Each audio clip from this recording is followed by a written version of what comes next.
नमस्कार, मैं सुनील आप सभी का एजुकेशन प्रभा यूट्यूब चैनल पर हार्दिक स्वागत करता हूं। आज मैं उपस्थित हूं समाज शास्त्र को लेकर के, जिसमें कि शैक्षिक समाज शास्त्र। आज हम शैक्षिक समाज शास्त्र के अर्थों को, उसकी परिभाषाओं को, उसकी प्रकृति को और उसके उद्देश्य के तमाम पहलुओं को जानने की कोशिश करेंगे। आप वीडियो के अंत तक बने रहें और साथ ही अगर आज अभी तक आपने चैनल को सब्सक्राइब नहीं किया है तो आप चैनल को सब्सक्राइब अवश्य कर लीजिए और साथ ही लाइक और कमेंट भी अवश्य कीजिए। अब हम सीधे आते हैं शैक्षिक समाज शास्त्र के ऊपर। अगर हम शैक्षिक समाज शास्त्र की बात करें तो सबसे पहले हमें समाज शास्त्र की बात करना अत्यंत आवश्यक हो जाता है। वो क्यों? क्योंकि पहले समाज शास्त्र है, पहले जो क्या आता है, समाज शास्त्र आता है, फिर शैक्षिक समाज शास्त्र इसमें आता है। अर्थात हम ऐसा कह सकते हैं कि समाज शास्त्र की एक प्रशाखा के रूप में शैक्षिक समाज शास्त्र है। तो अगर ऐसा कहें तो वो अतिशयोक्ति नहीं होगी। अब ये जो समाज शास्त्र है वो उसके जो जन्मदाता हैं या उसके जो जनक हैं, किसको माना जाता है? तो आप सभी को पता होगा कि जो समाज शास्त्र का जो जनक माना जाता है वो अगस्त कामते को,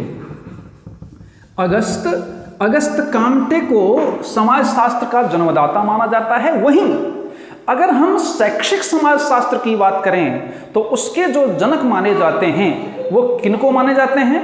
तो जॉर्ज पेनी। किनको?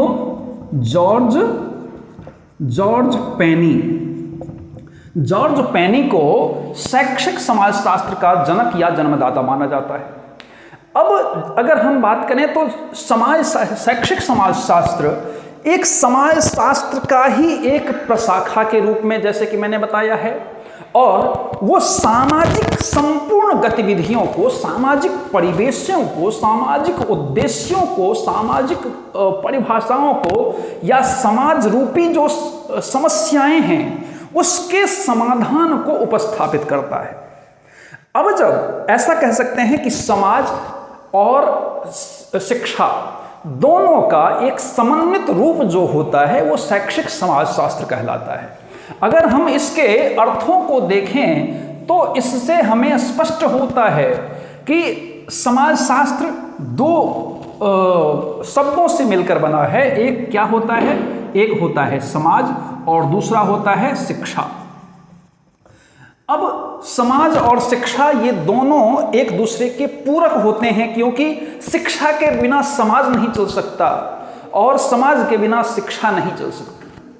तो और समाज को ही, समाज के उत्थान के लिए ही क्या जरूरत होती है? शिक्षा की जरूरत होती है। अर्थात हम ऐसा कह सकते हैं कि किसी भी समाज को अगर हम उन्नत दर्जे पर लाना चाहते हैं, उसका अगर हम विकास करना चाहते हैं, उसको हम अगर आगे बढ़ाने की कोशिश करना चाहते हैं, तो उसके लिए हमें किसकी जरूरत पड़ती है? तो शिक्षा की जरूरत पड़ती है, एजुकेशन की जरूरत पड़ती है। अब इस परिप्रेक्ष्य की अगर हम बात करें तो समाज शास्त्र एक ऐसी प्रशाखा के रूप में होता है जो समाज की तमाम गतिविधियों को, समाज की तमाम प्रकृति को, समाज के तमाम उद्देश्यों को, समाज के तमाम समस्याओं को उजागर करता है। और उजागर करके अर्थात जितनी भी समस्याएं हैं उसका शिक्षा के द्वारा उसको समाधान करने की एक कोशिश करता है, ऐसा हम कह सकते हैं। तो जैसे कि मैंने बताया कि जनक कौन माने जाते हैं शैक्षिक समाज शास्त्र के? तो जॉर्ज पेनी माने जाते हैं। तो जॉर्ज पेनी के द्वारा एक बहुत ही सुंदर परिभाषा दी गई है। परिभाषा इस प्रकार से कहा है इन्होंने कि शैक्षिक समाज शास्त्र से तात्पर्य उन समाज शास्त्र की प्रशाखाओं से है जो समाज के तमाम बंधनों, तमाम उद्देश्यों, तमाम समस्याओं या संस्थाओं या एकीकृत समूहों की समस्याओं का समाधान करने का एक तरीका है। तो हम इस प्रकार ये जान सकते हैं कि समाज शास्त्र अर्थात शैक्षिक समाज शास्त्र के द्वारा समाज की तमाम समस्याओं का निवारण किया जाता है। अगर हम ऐसा कहें तो वो अतिशयोक्ति नहीं होगी।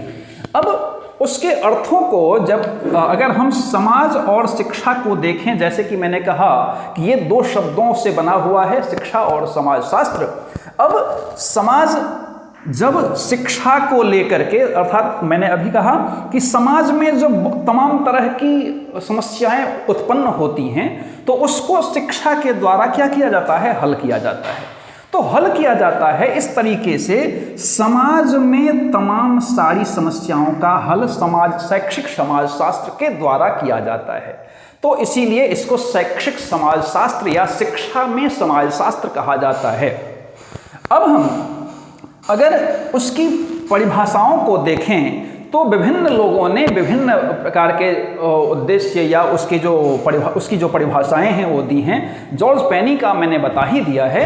अब एक ब्राउन है, ब्राउन के द्वारा कहा गया कि शैक्षिक समाजशास्त्र के द्वारा समाज में जो सांस्कृतिक गतिविधियां चल रही हैं उसका एक संपूर्ण रूप के रूप में, संपूर्ण मतलब जो सांस्कृतिक गतिविधियां हैं उसको पढ़ने के लिए, उसको जानने के लिए, उसको या फिर उसके उत्थान या समाधान करने के लिए किसकी जरूरत पड़ती है, तो शैक्षिक समाजशास्त्र की जरूरत पड़ती है।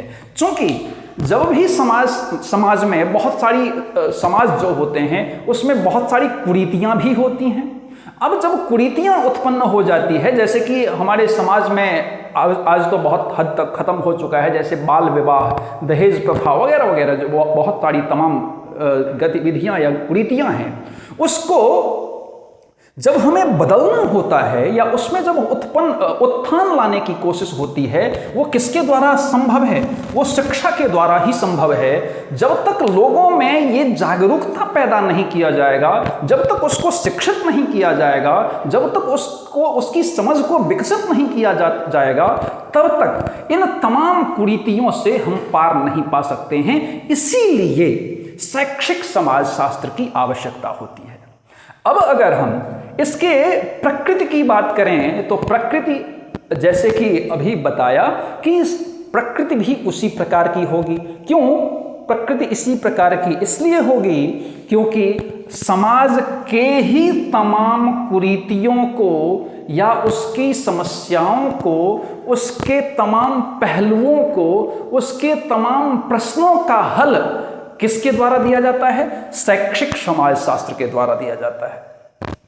अब हम ऐसा कह सकते हैं कि जब एक कोई भी राष्ट्र हो, कोई भी राज्य हो, कोई भी जिला हो, कोई भी प्रखंड हो या कोई भी एक समुदाय हो या कोई भी एक परिवार हो, संपूर्ण रूप से वो एक समाज के रूप में ही परिणत होता है। समाज के रूप में ही वो उसका संपूर्ण रूप से एक काउंट होता है, या उसको हम ऐसा कह सकते हैं कि वो संपूर्ण रूप से समाज का ही एक अंग होता है, अंग विशेष होता है।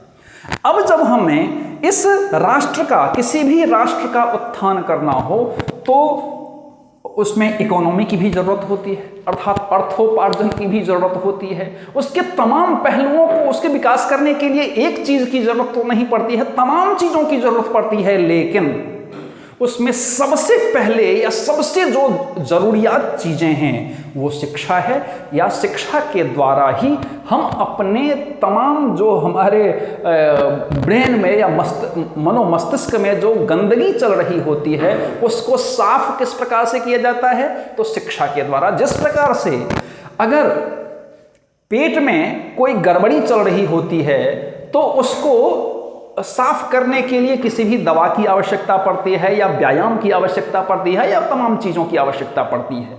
ठीक उसी प्रकार से अगर समाज में किसी भी प्रकार की समस्याएं उत्पन्न हो जाती हैं तो उसका समाधान भी केवल और केवल शिक्षा के द्वारा किया जाता है। तो और उसके उद्देश्य की अगर हम बात करें तो सांस्कृतिक गतिविधियों को उत्पन्न करना, शिक्षा और समाज की धुरियों को समन्वित रूप में उजागर करना, फिर लोकतांत्रिक वातावरण को पैदा करना, समानता को अग्रसारित करना। फिर शैक्षिक समाजशास्त्र के जो और उद्देश्य हो सकते हैं वो क्या है, तो संपूर्ण जितने भी अलग अलग प्रकार के जो कैटेगरी हमारे समाज में बटे हुए हैं उन तमाम कैटेगरी को एकीकृत करना। ऐसा नहीं कि वो अगड़ी जाति और ये पिछड़ी जाति, ये नगड़ी जाति, पता नहीं कौन कौन सी जाति लोग बना देते हैं। तो उन तमाम जो जातियां हैं उसके बीच एक समन्वित रूप स्थापित करना, उसको समान दर्जा देना, जो आज हम नारी सशक्तिकरण की बात करते हैं, आखिरकार ऐसी स्थिति क्यों उत्पन्न होती है? तो उन तमाम जो गतिविधियां हैं, उन तमाम जो चीजें हैं, उनके बीच एक समन्वित रूप को स्थापित करना हमारा उद्देश्य होता है। किसका उद्देश्य होता है? शैक्षिक समाजशास्त्र का उद्देश्य होता है। तो मुझे लगता है कि कम समय में आपने शैक्षिक समाजशास्त्र से संबंधित सारी चीज़ों को आपने समझा होगा, जाना होगा। इसी प्रकार से पढ़ने के लिए आप एजुकेशन प्रोफा यूट्यूब चैनल को सब्सक्राइब कीजिए, लाइक कीजिए, शेयर कीजिए, कमेंट कीजिए और साथ ही बेल आइकन को जरूर प्रेस कीजिए ताकि आपको आने वाले सभी वीडियो मिलती रहे। धन्यवाद।